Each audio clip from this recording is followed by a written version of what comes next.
सभी 12 राशि के दर्शकों का बहुत बहुत स्वागत।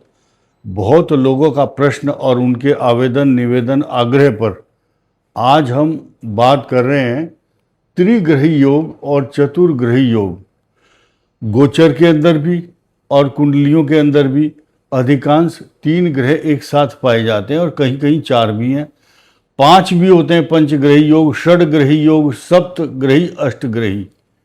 और ये सृष्टि का जो अनुभव है हमारा, कब कब कौन सा ग्रह बना है, कब 8 ग्रह आए थे, ये सब हमें मालूम है।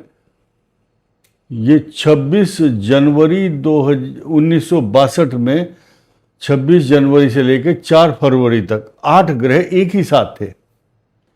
तो ये एक साथ 3 ग्रहों का आना, ये तो सामान्य सी बात है, लेकिन चर्चा करने में बुराई कुछ नहीं है। सूर्य के साथ अधिकांश शुक्र और बुध, ये दोनों आगे पीछे रहते ही हैं। 60 डिग्री से आगे शुक्र नहीं जाते हैं और 30 डिग्री से अधिक बुध आगे पीछे नहीं रहते। अधिकांश युति सूर्य बुध शुक्र की पा ही जाती है, मिलती है, लेकिन जरूरी नहीं है कि ये तीनों ही एक साथ हों। लेकिन यहाँ विडंबना अलग है, यह उदाहरण अलग है। सूर्य बुध और बृहस्पति का संयोग है। किन राशियों को लाभ देगा, किन को हानि देगा, ये बात तो होगी ही होगी। लेकिन चतुर्ग्रही योग राजयोग भी देता है, शनि के साथ मिलकर के राजयोग। और इसके कई नाम दिए हैं शास्त्रों में, वो नाम अलग अलग हैं। अगर बृहस्पति के साथ बनता है छत्र योग, सिंहासन योग भी बनाता है। धन धान्य की वृद्धि करता है चतुर्ग्रही योग। और शनि से अलग, शनि राहु का अलग, और बृहस्पति के साथ बनने वाला चतुर्ग्रही योग का फल अलग होता है। और साथ में जब वो गज केसरी योग भी बना रहा हो, यानी कि चंद्र बृहस्पति की युति, और ये कब कब होती है, पूर्णिमा या अमावस्या को। और ये जो योग बनेगा, ये चतुर्ग्रही योग अभी जल्दी ही बनने वाला है। देखिए, फिलहाल मैं आपको बताऊं, 12 अगस्त को 4 ग्रहों का योग बनेगा। इसको बोलते हैं अल्प अवधि के लिए। फिर दूसरा योग है 1 दिसंबर 2026 को, ये भी अल्प अवधि होगी, लेकिन बनेगा तो राजयोग। कुछ दिन पहले और कुछ दिन बाद तक इनका बहुत बड़ा प्रभाव रहता है। अब एक चीज़ और ध्यान दीजिए, ये 12 अगस्त को जो 4 ग्रहों का योग बनेगा, ये बहुत बड़ा अपने आप में मायने रखता है। लेकिन त्रिग्रही योग तो सामान्य रूप से फल देगा ही देगा। फिलहाल हम चर्चा कर रहे हैं किन किन राशियों को ये फलीभूत होगा। और सूत्र क्या कहता है, त्रिग्रही योग का सूत्र क्या है और चतुर्ग्रही योग का सूत्र भी इन्हीं सिद्धांतों पर काम करता है। देखिए, आपकी कुंडली में भी अगर कहीं ना कहीं किसी ना किसी के 3 ग्रह या 3 से अधिक ग्रह, उसको बोलते हैं बहुग्रही योग। बहु मतलब बहुत संख्या में, और 2 अगर योग होते हैं तो उनका नाम ये दे दिया जाता है, बुधादित्य योग, शनि राहु योग, शुक्र का योग, चंद्र और बृहस्पति का योग, गजकेसरी योग, अंगारक योग, पिशाच योग। अलग अलग 2 के तो अधिकतर नाम हैं, लेकिन 3 के नाम सिर्फ ये कह करके शास्त्रों ने त्रिग्रही योग बता दिया है। लेकिन इसका सूत्र क्या है, सूत्र के ऊपर कोई भी विशेषज्ञ ये नहीं कह सकता कि गारंटी के साथ ये होगा। लेकिन आपको सूत्र को समझना होगा। 2 से अधिक ग्रह जब जहां हों, तो अब वो जिस भाव में बैठे हैं, किस भाव के स्वामी के साथ बैठे हैं, किस राशि में बैठे हैं, कौन सा ग्रह उनको देख रहा है, उससे अनुमान लगाया जाता है। और इसके अलावा लास्ट फाइनल, अगर उनकी युति आपकी राशि से 3, 6, 8, 12 में है, तो वो उस राशि के लिए अनुकूल परिणाम नहीं देगा। साफ साफ बात है। किसी को बुरा लगे या भला लगे, लेकिन ये एक सच्चाई आपको ग्रहण करनी होगी। फिलहाल इन 3 ग्रहों के ऊपर चर्चा करते हैं। ये किन किन राशियों के लिए अच्छा है, किन के लिए खराब है। देखिए, सिंह का द्वादश भाव, सिंह राशि पीड़ित है, केतु के द्वारा भी है और इसका स्वामी द्वादश में चला गया। अष्टम भाव का स्वामी भी है यहाँ, सिंह के लिए अच्छा परिणाम नहीं देगा। कर्क के लिए अच्छा परिणाम इसलिए देगा, यहाँ उच्च राशि का प्रभुत्व है बृहस्पति का, और साथ में सूर्य के साथ भी एक प्रकार का गज केसरी योग बनाता है। और ये देखिए विडंबना, यहाँ देखिए बुध यहाँ अच्छा फल नहीं देता। बुध बृहस्पति के साथ अच्छा संयोग, इसकी बॉन्डिंग अच्छी नहीं है इसके साथ, लेकिन ये जब इनके साथ बैठ जाएगा तो कहावत है, गंगा गए गंगादास, जमुना गए जमुनादास। ये न्यूट्रल प्लेनेट है, युवराज है ये, इसको जज्बात से लेना देना होता है। बृहस्पति के साथ इसका काम है, ये अकाउंट का मालिक है, ज्ञान का है, बुद्धि का है, कम्युनिकेशन स्किल है, ये तो बहुत बड़ा प्रभाव देता। और जब सूर्य के साथ बुधादित्य योग बनाता है तो बृहस्पति के साथ भी अच्छे परिणाम ही देगा। कई बार अगर आपकी कुंडली में मार्केश जो ग्रह है, मार्केश के साथ कोई ग्रह बैठा है और उसकी महादशा चल रही है, तो उसका जो अंतर होगा वो उसके लिए पीड़ादायक, कष्टदायक, मृत्यु तुल्य कष्ट देने वाला होता है। ये सूत्र है। अब इस मंगल की बात कर लेते हैं। मंगल यानी कि इस राशि के लिए अच्छा परिणाम इसलिए नहीं देगा मिथुन के लिए, क्योंकि ये शत्रु राशि है, इसका स्वामी ये अपने ही भाव से सेकंड भाव में चला गया, तो मिथुन के लिए तो अच्छा नहीं है। वृषभ के लिए बहुत ही जबरदस्त लाभ देने वाला रहेगा, क्योंकि यहाँ से एकादश भाव और यहाँ से तीसरा और पापकर्तरी योग हट चुका है, और वृषभ राशि इस समय बहुत अच्छी पोजीशन में है। वो घरेलू डोमेस्टिक प्रॉब्लम, जो चतुर्थ भाव है इनका, वृषभ का चतुर्थ भाव केतु होता है, केतु है।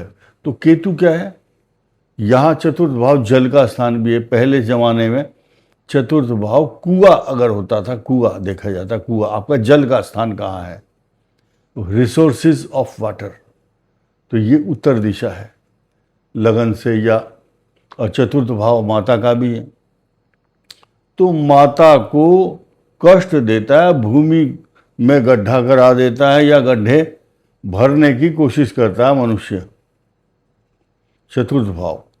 तो वृष के लिए ये सिर्फ सुखों की जो रुकावटें हैं उसमें तो डालता है प्रॉब्लम, लेकिन ओवरऑल वृषभ के लिए अच्छा रहेगा। मेष के लिए ये भाव एक्स्ट्रा ऑर्डिनरी माना जाएगा, क्योंकि त्रिग्रही योग बहुत अच्छा है। यहाँ पराक्रम भाव में मंगल और चतुर्थ सुख के साधन अच्छा है। 7.5 होने के बावजूद भी ये हंसती हुई नजर आएगी मेष राशि।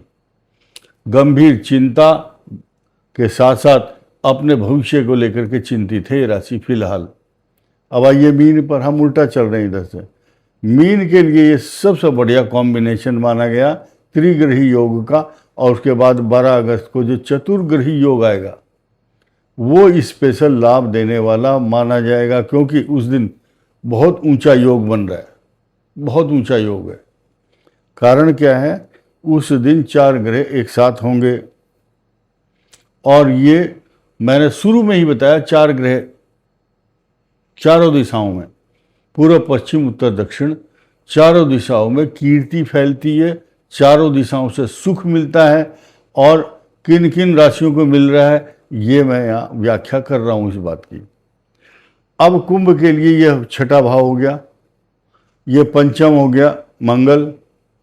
किसी भी दृष्टि से ये जस्टिफाई नहीं कर सकते कि कुंभ के लिए ये परिणाम अच्छा देने वाला रहेगा। और एक चीज़ ध्यान दीजिए, अलग से वीडियो बनाना 4 ग्रहों के ऊपर, शायद हम भूल जाएं या टाइम ना हो। तो आप हिसाब लगाना, जिन जिन राशियों के लिए अब बताया जा रहा है खराब, वो खराब ही रहेगा। और उसके बाद ऐसा नहीं हो सकता कि 12 अगस्त को 4 ग्रह इकट्ठे आ जाएं तो हम बताएं कि भाई तुम्हारे लिए अब अच्छा हो जाएगा, ऐसा नहीं है।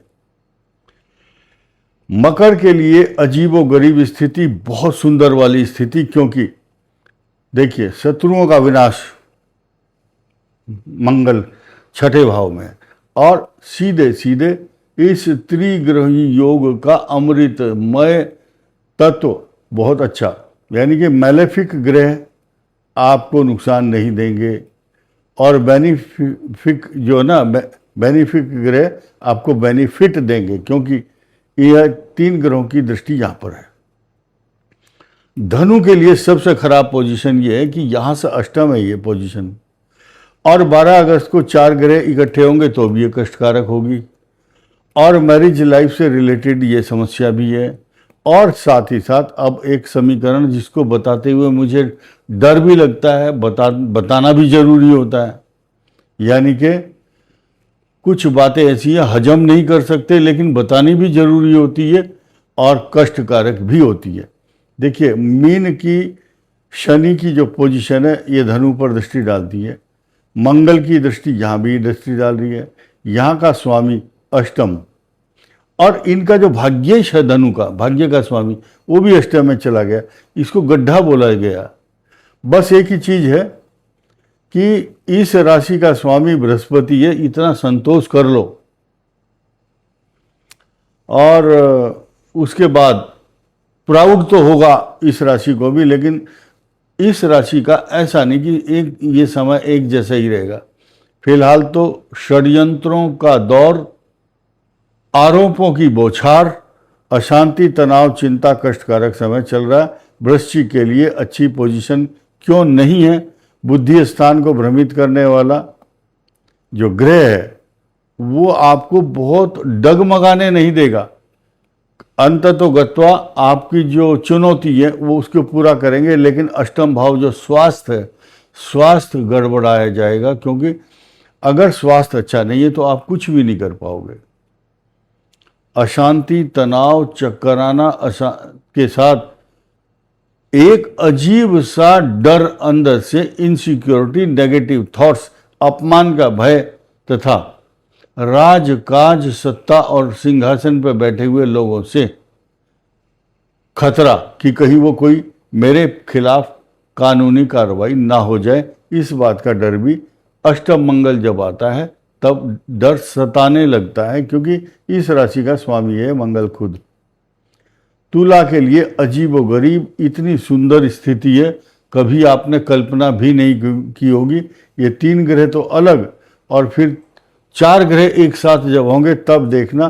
तुला राशि वाले कुछ लोगों की महादशा खराब होती है तो वो सोचते हैं भाई मेरे लिए ये अच्छा फल नहीं दे रहा, पंडित जी तो सही नहीं बता रहे हैं, ये ज्योतिषी अच्छा, अब हम कुछ नहीं कर सकते इसमें।